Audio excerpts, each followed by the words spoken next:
Hi, I'm glad you could join me in my study. We've been thinking about the coherence of the doctrine of penal substitution.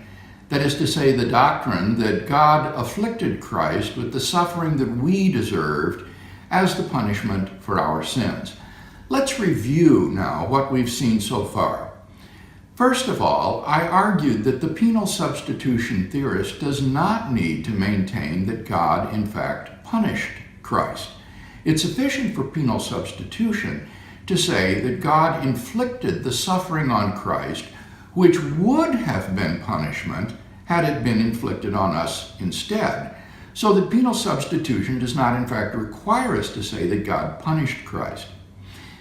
But secondly, we saw that if we do want to affirm that God punished Christ for our sins, this is not incompatible with expressivism, because expressivism simply maintains that the act of wrongdoing or the wrongdoer himself is condemned for his action. It doesn't require that the penal substitution be the target of the attitude of condemnation. And finally, we saw that if the theory of expressivism or an expressivist theory of punishment is incompatible with penal substitution, then the penal substitution theorist can simply reject that theory of punishment. It's not incumbent upon him.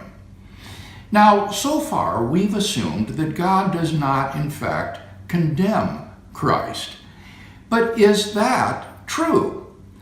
Well, if you hold to the traditional Reformation doctrine of the imputation of sins, then God, in fact, does condemn Christ because our sins are imputed to Christ, and therefore God's wrath and just judgment falls upon Christ for those sins.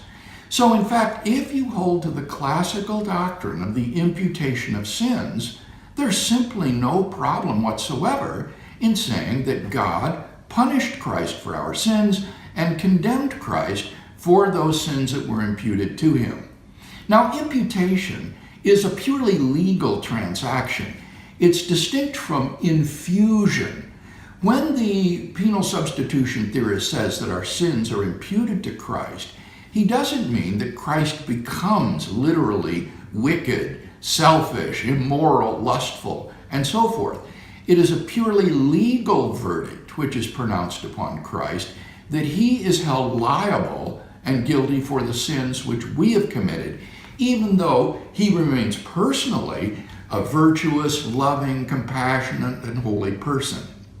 So, the question of penal substitution, it seems to me, comes down to the question of the coherence of the doctrine of the imputation of sins. And we'll begin to look at that doctrine next time we're together.